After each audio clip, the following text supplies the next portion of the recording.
Welcome to TAKEU, the show where we get to know people who have imagined a dream and made it a reality. I'm your host, Alexis Clinton, and today we're going to take you on a journey in the life of producer and director Rob Harvell. How are you, Rob? I'm good. This is basically like coming home to me, so it's nice. Beautiful facilities y'all have here at Pembroke, though. Thank you. What struck your interest in the broadcasting field?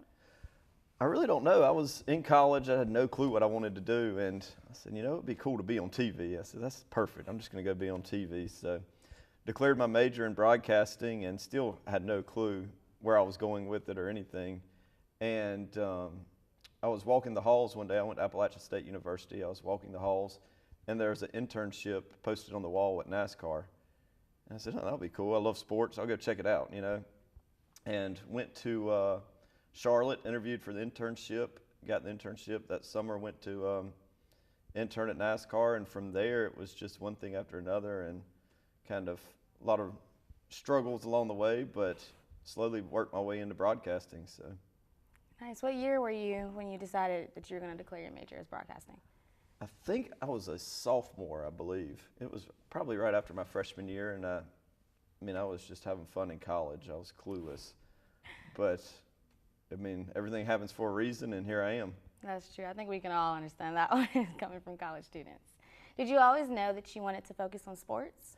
I did. I've always loved sports. I know when I was in middle school, my mom always tells the story that my middle school teachers got on her. They had me filling some little survey out one time and asked how much TV I watched. And I put an outrageous number of hours of watching TV, and my teachers flipped out and went to my mom, said I was watching too much TV, and she said, well, he's watching sports all the time, So it was always my thing. I would take challenges in sports, against my buddies, and challenge them who knew more and all that in middle school. And I was always a step above everybody with that knowledge. So. Oh, wow, that's pretty awesome. What goals, if any, did you set to get where you are today? Like I said, at first, I didn't really have goals. I didn't really have much drive. And it was really, once I went to work, after the internship, I graduated college, went to NASCAR to start working. And I slowly set goals there and realized where I wanted to be. But the goals really started when I started my company, because when you're in a big corporate environment, you're just kind of going with the flow. And then when I realized I was leaving NASCAR and I was going out on my own, I had to start setting goals each year as far as where I wanted my company to be and shows I wanted to get, who I wanted to meet, and it slowly built from there. So when did you realize just going with the flow wasn't going to cut it anymore? Oh, man, I'm still kind of a go-with-the-flow person, but it was, there were a lot of challenges at NASCAR. I started off, I was just logging video for years, and I always said, well, if I can be the best at this and be the best at that and take little steps along the way, then I knew I could get to where I wanted to be. But there were times, when I left NASCAR, I was there for 8 years. I think even at that point, I was living in Charlotte, and those big corporate broadcasting places like that, you don't get paid much. I think I was making $35,000 a year, 8 years into it, working at NASCAR, and I knew I was the best and knew I was, you could tell I was better than, not better because there were great producers and all there, but you could tell that the drive was there, and I started realizing what I could do and the things, and ESPN was talking to me more, and I started realizing that I had the ability to go out on my own. And that's when the drive really kicked in, is once those documentaries started happening. 30 for 30 came out. It started while I was at NASCAR, and I knew nothing about documentaries, but here's this series about sports. I was like, that's really cool. That would be something I'd be interested in. And it slowly started building my interest into it. Nice. What are some challenges you faced that have prolonged your journey to becoming a producer and director? Really just getting recognized. A lot of people say it's not what you know, but who you know. Well, I can tell you it's not that. I'm from Laurinburg, North Carolina, right up the road, small town. I went into NASCAR, I knew nobody. And I just had to prove myself along the way. I just had to show, find little ways. Like I said, I started off logging, and I said, I'm going to be better than any other logger. And I'm logging tapes, putting 24 passes 48. Jeff Gordon passes Jimmy Johnson, taking little clips of hours of video and sitting in front of a computer. And I said, I'm going to learn this system better than anybody else knows it. And I could search that system and find anything. And all the other producers there knew, hey, go to Rob, he'll find the shot you need. And that became to where I worked on the NASCAR Hall of Fame videos. And there, they were doing reenactments for moonshining. NASCAR was founded by moonshining. There's no footage of old moonshining, so they were doing reenactments. And I said, well, I'm going to go into these reenactments and do it better than anybody can do it. So we do these old moonshining reenactments, and I mean, they blew everybody away when we were done with it. It started off, they didn't want to do it. We did the reenactments, and everybody was like, oh, this is great. They still use that footage today that we shot there at the Hall of Fame videos probably 8 years ago. And then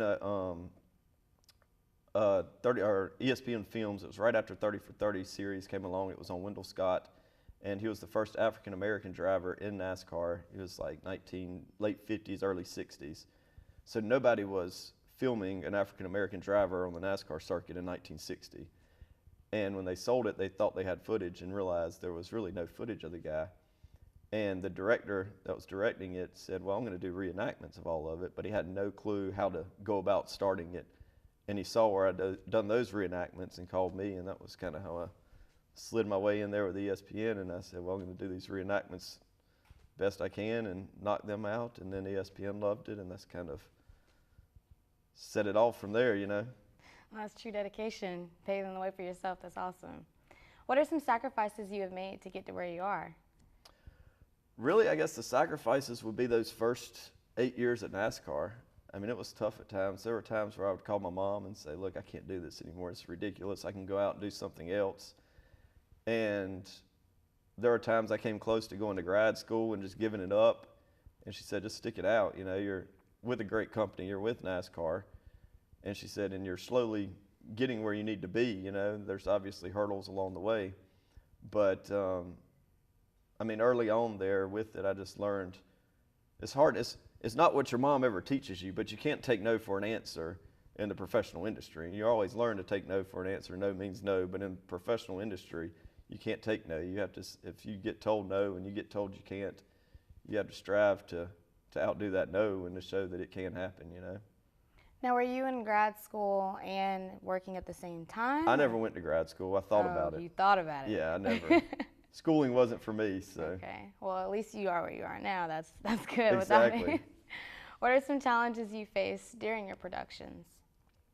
The biggest challenge is really getting them going. I mean, getting people on board to, for instance, I mean, I said, you know, no doesn't always mean no. When we did the Book of Manning, when we started it, I'll never forget the day. We were starting that, and we're kind of plotting outside of NASCAR. Me and director Rory Karp, he was about to leave NASCAR, and we had the Mannings on board.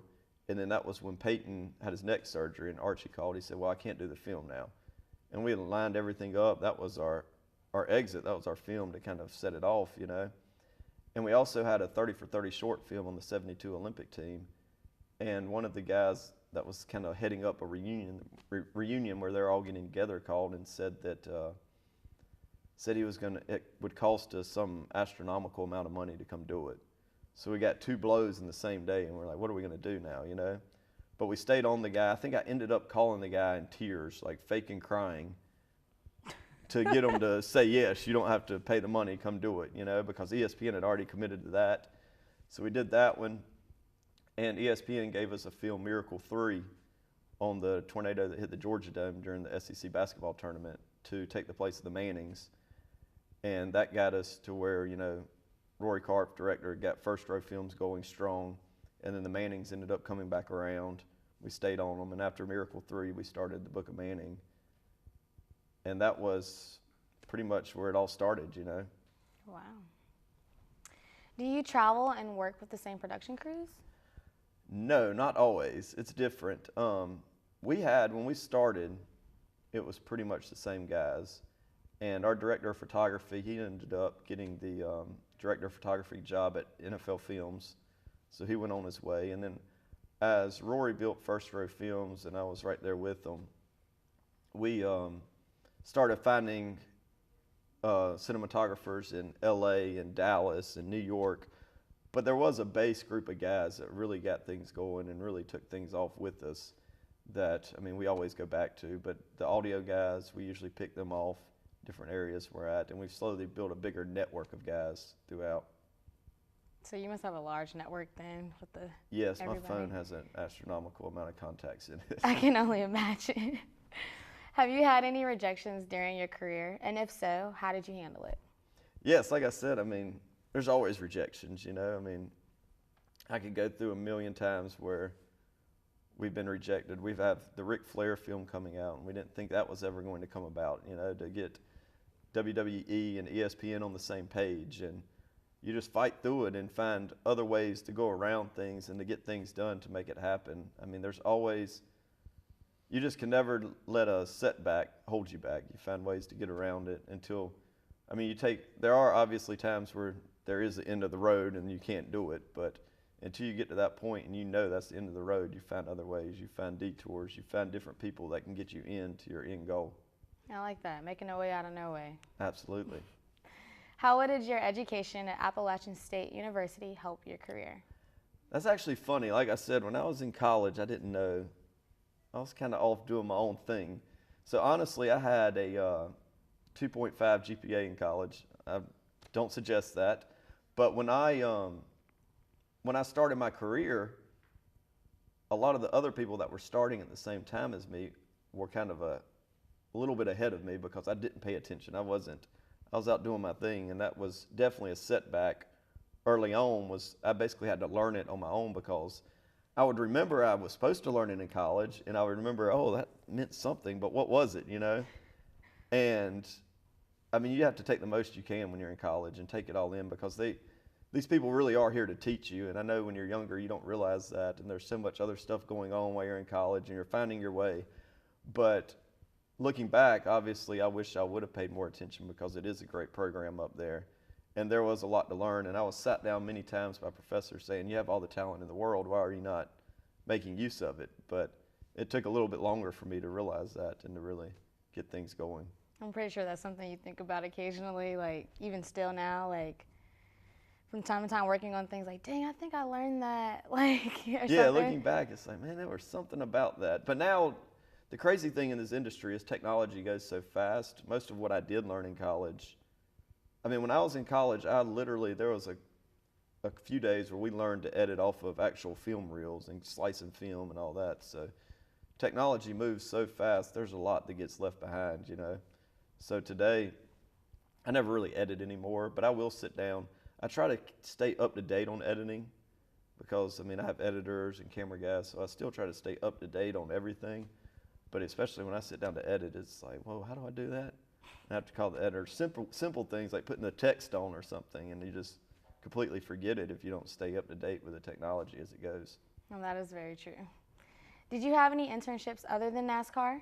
No, NASCAR was my only one. It was summer of my junior year.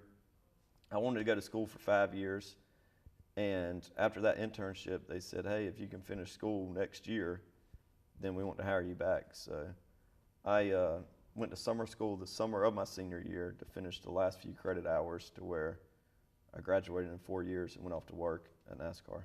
Nice. When you first started with NASCAR, did you have a game plan for what you were going to do next, or did you just go with the flow? It actually started, I was a production assistant, and everything was good. I was working on shows, and then NASCAR Productions, or I guess it is NASCAR Productions now. When I started, it was NASCAR Images, then it became NASCAR Media Group, then it was NASCAR Productions. It was slowly getting bought out. When I started, it was 50% Fox, 50% NASCAR, and it slowly got bought out to where it was completely owned by NASCAR. But when I was a PA, when NASCAR went to buy into the Fox side of things, there wasn't any freelance PAs, so everybody had to have a staff job there.